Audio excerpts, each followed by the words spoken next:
bino bisika bozwami tika kimia na nzambe ezala na mabota na bino tuye Yesus tuye bato abilengi oyo toyebisaki bino ke bokobanda kolanda chaque fois ba émission ya lolengo ezalaka te ezalaka na Divine TV awa kaka tuye toujours l'apôtre Congolo Abraham tozayi romona ye azalaka kati na biso pamba te toni tofongola lisu biloko aye lisu na likambo aye lisu na problème likambo ya Christ mokili na biso te biso toyebi Jésus Christ comme Seigneur et Sauveur na biso mais ya bandi mokili na biso Christ mokili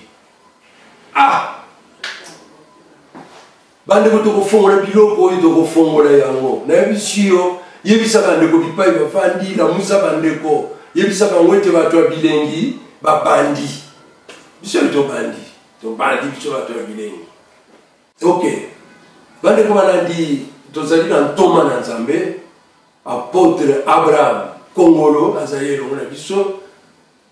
Bonjour apôtre. Bonjour mon bishop. Boni. Par la grâce de Dieu tout ça là.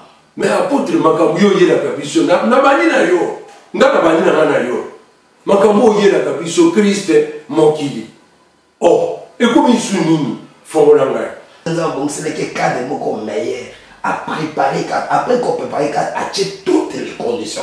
Si vous tant wasali Adam à quelque placer na carte de jardin Adam ko mota Adam yo kama mais Adam wana tangwa sumuki nazokende mango na ngila simba na makambo kuna te mais nazo nzona na makambo ya cadre yo rubiwa mina mona bango te na climatiser kuna na mona bango na mutu te pour uruba ki cadre wana ya kitoko pona bango. OK mais fongola nga makambo ndenge ezali todo be la Bible ndenge ya wezolo exactement problème ezala ba condition meilleure pour nzama tshaki mutu ataki na condition o mutu akomi tungisa te. Yango muta oye zongana mukina wala babo les inquiétudes sont pour les païens. Alors yo muto sambela ozomi tungisa na bani beso so boza muta omi tungisa l'église oza pagan. Alors lelo la carte église tala ba pagan ba tonde biso. Ngo te ndo songa ba pagan ba zala na carte l'église ba longo ba pagan. Yango photo là c'est bango biskani faut ba vivre. Yango ba ko vivre wa pesca condition et puis nazo ba déjà condition meilleure pour quand même na aider. Mais ce problème tous en ango ba te bele bazo sambelande mais bazo vivre te ntoma fongole sikawa fongole lokwana ba te bele ba ko sambela mais bazo vivre te exact et ni ko nini et ni ko to kende ko na nzambe biso moko OK to viva ka pe biso moko likamu nini toma yango anande makambo na ngene expliquer malamu lelo na expliquer malamu parce que bande ko bele eza passe eza mawanzamba akolela bon ngala na biloko bato balingaka te nzamba lelaka nzamba komona pasi nzamba konyoka ma po asalaki bato te po ba vivre bongo donc on asalaka bango ba vivre bongo te mais babandi vivre bongo yango zo sale pasi ntoma yango kozo ba problème kisatso yo mokili oyo ozo ba problème nzambe akene kolela akolela lokuni akene komitungisa na likambo nini biloko nyonso ya ye nyonso na maboko na ye ntoma na nzambe ezosala nzambe kotsabiso na mulongo fongola nde nzambe aza na pasi wana toye tosunga bato po balongwa na pasi te balongola na nzambe na pasi donc kaka bango balongwa na pasi te na nzambe balongola na pasi c'est-à-dire balongola na nzambe na mawana motema eza lokwa yo oza papa oza na mbongo na yo omona mwana no azokolela nzambe azonyokwama mais na condition yo oza nango mwana okovive vi azovive te mwana oyo neti mwana nanga te exemple moko babe bato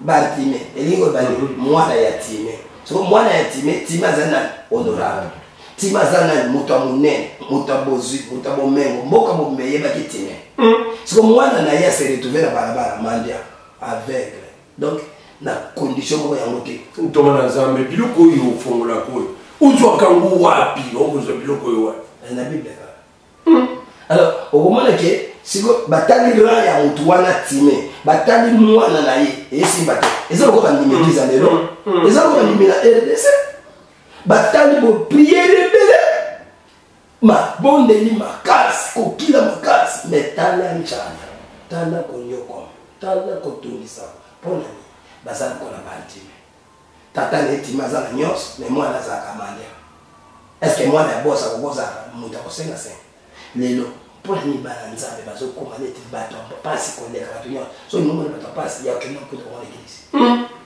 tuma nzambe fongole biso esika wana biso peto bonga fongole ne biso yangwana toye kamona biso yangwana toye koloba alors nzambe akokaki ko créer mutu ya sikate soki na ne pas bongisi cadre ya sikate ndenge avant asala da abongisaki cadre atie ba condition de même akoki ko créer ba créature ya sikate soki na bongisi cadre te pas bongisi ba condition te po bikela mo sika il faut pas vivre vie meilleure pour quand même adam so nzambe fallait bongisa cadre alors cadre on nzambe bongisa atia ba condition bato bikela mo sika na place ba vivre kuna ba ko vivre kuna te yango ba ko lela mena Yesu yango ba ko nyokwa na Yesu parce que cadre la bango ba découvrir ngote yango na yeko expliquer Christ azalaka nzambe te Christ azalaka makolo te Christ azalaka mokonzi te cadre ngo na expliquer ngo comment yango Christ poko tuna nga Christ akomi so biseka na ko tuna yo yango kaka yango na tuni yango comment biso ibikambo yo oyebi bande kubalandi bakolanda yo mokili ekolanda yo ntoma na nzambe Kristo akoma lisusu cadre akoma lisusu mokili na lolingi nini fongole biloko papa alors tika to expliquer ngo na malebe alors yokana no deux affaires c'est mibale Colossiens chapitre 2 verset 9 10 Bible le dit en lui habite donc en lui habite donc Christ a une habitation une demeure aza esika bato bavala aza mokili mobimba c'est un lieu c'est un domaine yango bana bo en Christ si quelqu'un est en Christ donc en wana l'axi lié ils ont l'axi lié donc Christ c'est un lié so lié wana oza Christ bato osambela bango bakanza bo ngana za faire en Christ ngaka sera en Christ ponini yeki frère en Christ na yo na sera en Christ no koke na l'église na yeko sa mutu mobo koke l'église ça le frère en Christ ko yema et ça le frère en Christ l'intercession na yo et ça le sera en Christ te frère en Christ te on ndenge na zote okipe bote mozala en Christ te po ezala bato bele bateya mozala na kimusika okosa la miracle en Christ zate nous maintenant na nzambo ko troubler bato bato bakende l'église bato basipaye bietu mais bazan Christ te keli ko banini fongole elingi koloba fongole biloko nazoye nango lekota mobulu yango wana penza makaro na yedi a fongole yango yoka 1 Jean 7:19 nous savons que le monde entier parce que nous sommes le Christ nous savons que le monde entier est sous la domination du diable mais nous sommes des dieux si on nini dia salaki Colossiens 1:13 et le Bible c'est lui qui nous a délivré de la puissance des ténèbres, nous a transportés dans le royaume de son Fils. C'est-à-dire, monde mobimba et sa domination à malais. Ce qui est dit Christ, oyambi Christ, nzambe tata, yankolo Yesu Christ, asalani. Ye ayaka ko délivrer la puissance ya monde wana au Satan sa roi. Au Satan aza Dieu. Alongolaka batu kuna amemi bango na monde ya Christ comme na o na zolo awa akoti bango en Christ amemi bango ya mwana babengo akoti bango na royaume ya mwana na donc amemi bango wapi na bisika o ya bongisa ndenge tika pesa ngo comme mususu le nouveau jardin jardin ntomo ko makambo o sako ko problème o bidon ni ngo fongola bon fongola biso beta yango tanga Samba zolo kumezo elo mo mkena na so kila mala na zongeli Colossiens 1:13 oboni bato ba kozamba kama ba délivrance bato ba kubela ba yika ke délivrance c'est quand ça Jésus si le fils vous a franchi vous serez réellement libre te e banda ka kuna te Nul ne peut venir auprès de moi si le Père ne l'attire. Donc, il faut dans le tartan, akamata mutu, alongola ye, na mokili oyo, satana za roi. Tata, mutali bosa ba na délivrance c'est ça tata. Ya mwana bâton sur là Jésus sait, bazo koya a. Bon na kata délivrance c'est ça la part tata. C'est ça la part moi, c'est ça la part mon sang. Alors, si vous comprenez et vous comprenez la Trinité ou les trois personnes en Dieu, si vous comprenez le rôle de Moko na Makam. Il y a un moment où mon père peut détruire parce qu'il manque la connaissance. Donc, Tata Moutabandaka, il délivre de la puissance des ténèbres, il délivre du monde où diable règne, amène le monde où Christ est roi. C'est bon? Les lois vont voir ça nous. Alors, le monde où Satan est roi, alors ça met. Oh, Nzambe pambolanga. Au moins que monde on a kuna Satan bazara okozwaka yango moni combat spirituel ebele. Bazo combattre pour bazo tika na mukili ya Satan. Donc ti ba sengi Nzambe lo e ba viva wa na mukili ya Satan. Ana bakulu na spirituel basala ni. Nzamba pamboli bakulu na spirituel bakulu neye. Ba récupérer biloko. Ko bale bakulu na spirituel. Bazala ka papa. Bakulu na spirituel. Et ali nini? Bakulu papa, nebo kakawano, des mots de contrôle, des mots de poursuite. Ça a raté dans la cas d'église. Il y a Christ. En Christ, ça a raté. Mais des mots de contrôle, des mots de poursuite. Ça a raté dans le kilo Satan. Pour ça, tout ça y est. Il y a un moment où il y a des mots de poursuite, des mots de contrôle. Et si on a battu sur la bande, il y a Christ. Ils aussi. Il y a l'église. Mais dans la cas de Christ, il y a un moment où il y a l'église, il y a l'église de la Bino. L'église na bino et koko sima. Mais na kati ya kese ko sima te. On a kati ya kese des mots de contrôle à kota te. Mais kati ya kese esprit de poursuite ko sala te. Donc maman je sala na église ko ya biso ba église de biso ya mokili wana. Mais na kati ya kese ko sala njoto ya Christ. Oso komi kuno komi membre kuna na yo na Christ ko komi moko et bon des mots de contrôle ko na sala ne. Asa na likama ko sala te. Bandeko démon de contrôle nazana likamba osala te na kati ya Christ apôtre ko fongola biso mémoire ako fongola biso Nzambe baza conscience sur sika bisika Nzambe abongisela bango ba vivre ezali en Christ na kati ya Christ Satan na droite baza ba pouvoir te na ba koniti ba serviteur baza na droit pe pouvoir na mokili o wana o ya ya za dominer. Si quelqu'un est en Christ, il est une nouvelle créature. Oui, apôtre Paul, dans le Canada, Philippiens, il y a beaucoup des ennemis de la croix. Les ennemis de la croix, pourquoi ils ont pour Dieu des ventres? Il est foulous. Bazan na style moko ya kuya nzambe bango za libongo de type à côté na souci bango ba so quel fongole le quoi et le quoi fongole ya ngo mto bana type à côté ya batuana ba sambongo batuana ba sala boy mais batuana souci na ngote ba longo la bango na mokili ba kota bango yango koyoka esengeli d'abord batuana ba longo na mokili tant baye tata mutaye na bango a délivrer bango na mokili o satana zarwa alors na mokili o Christ zarwa mais là ba kutani na Christ tant tata na bango Christ azui bango yoka Apocalypse 1 verset 6 c'est lui qui nous aime qui nous a délivrés de nos péchés par son sang il a fait de nous des rois et des sacrificateurs pour tuer son père alors ce que Christ a bani musala na ye tata memi a longole na mokili ayene pa Christ la tourne na ye akamati a pikoli lisumu tango apikoli lisumu akangoli na via lisumu akomisi bato baroi akomisi bato sacrificateur mais tout dans question bato boni baza na église baza baroi okanta kote Bible à Jésus le roi Jésus le roi mais quand Jésus le roi des rois pour yo za roi pour yo za mais pour za roi pour za la il faut d'abord ba délivrer on a péché pe na songa souci pour na ba songa ça pas to récupérer bato ba yo qui na le bien. Alors mutu nyonso oyo ezokoma tata azolongole kuna mokembo azokoma moninga ya tata oh soko komi moninga ya tata na côté kuna komi moyini ya mokili. Tous les amis de Dieu sont les ennemis du monde et tous les amis du monde sont les ennemis de Dieu. Jacques 4 dans mabo.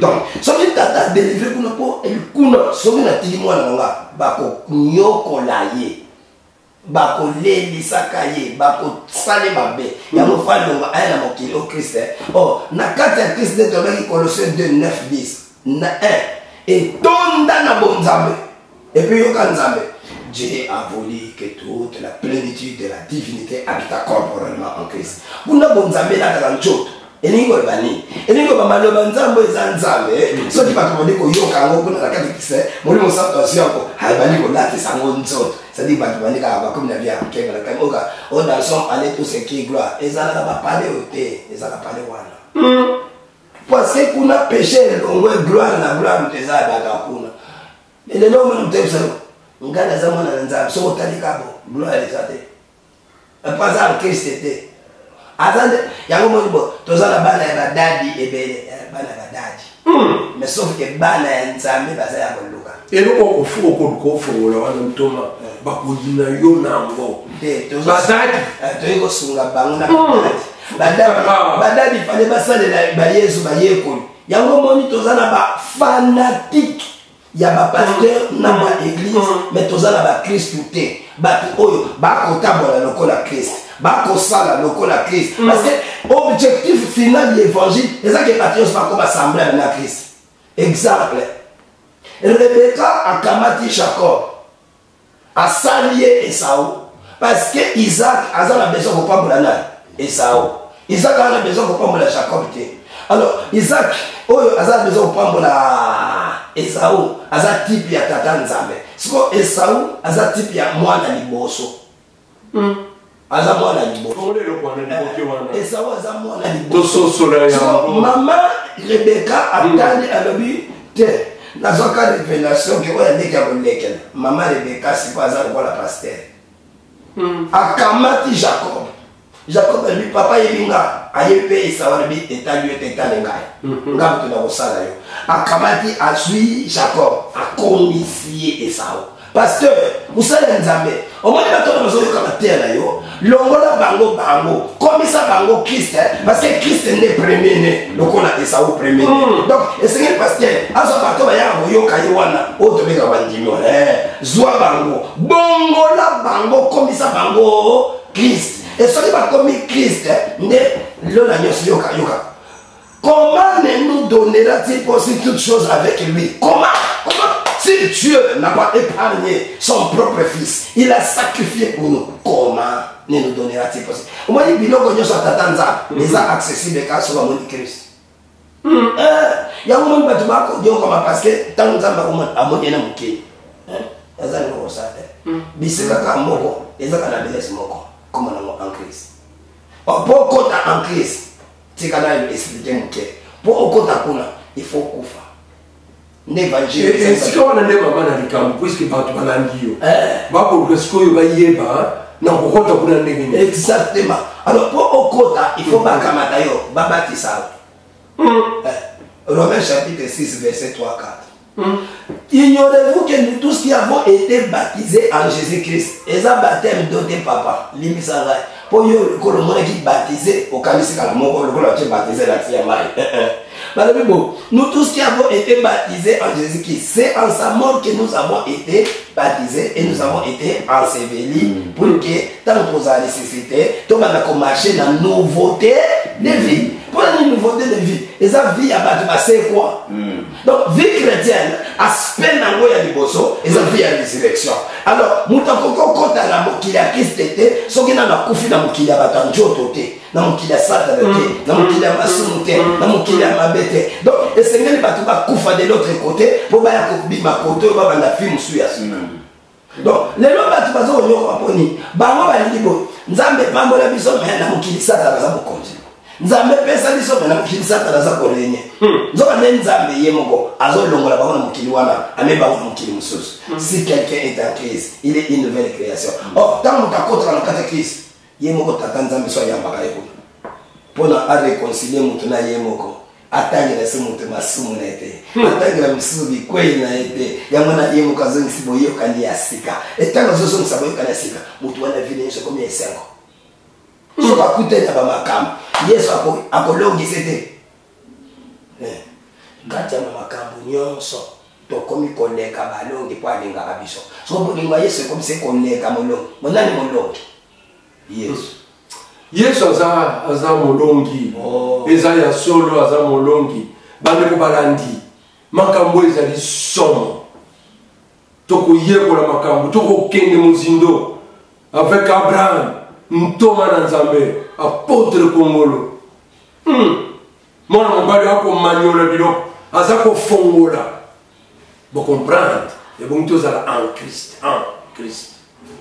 okota na kati olo mona mokili oyo ozalaki bande ko balandi ko comprendre te masolo eza elengi biso bato bilengi tokoloba po tovandi na moboko oyo ezali maloba na Nzambe yango nazongi epantoma na Nzambe po abeka sikawa kosilisa likawa koconclure lisolo na biso ya lelo ntoma okoloba boni na makambo oyo.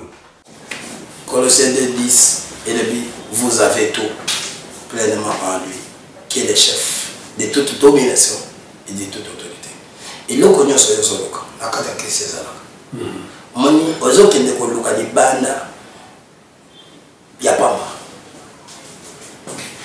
Et le connu sur le loka, vous avez tout. Tant que vous savez. Et puis, vous aurez été. Parce que même prière, nous avons aux bonnes de la mingue, aux bonnes de la mingue, aux bonnes de la mabe, il y a un peu de côté. Parce que si ma pesa yo, il y a un sec. Problème est que quand on dit que il y a on va se servir. So yo yebite que bisika na côté biloko ça, il y a un autre kanisa net. On nzambe pesa nga. Nzoka ndena kati ya Christ, nzamba akopesa te. Donc, dans le cas de Christ, nous avons présenté pour assez appeler ça. Yoka Ephésiens 1, 3, bisika pour conclure l'intervention. Béni soit le Père de notre Seigneur Jésus-Christ, qui nous a bénis. Nous a bénis. Ne nous bénira pas au futur. Donc, nous avons sauté. Qui nous a bénis de toutes sortes de bénédictions spirituelles dans les sens. C'est-à-dire que bénédiction, et ça déjà la carte il y a Christ.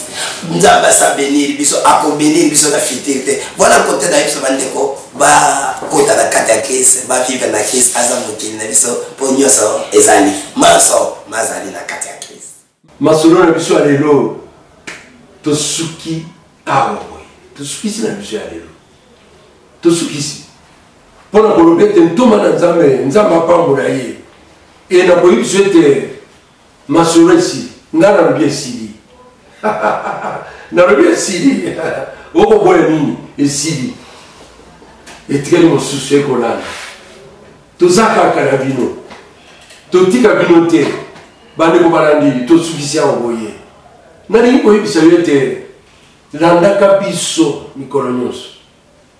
Na bali biso na biso kitoko oyo omoni ne pesio bilengi omoni ne fongoli yo masolo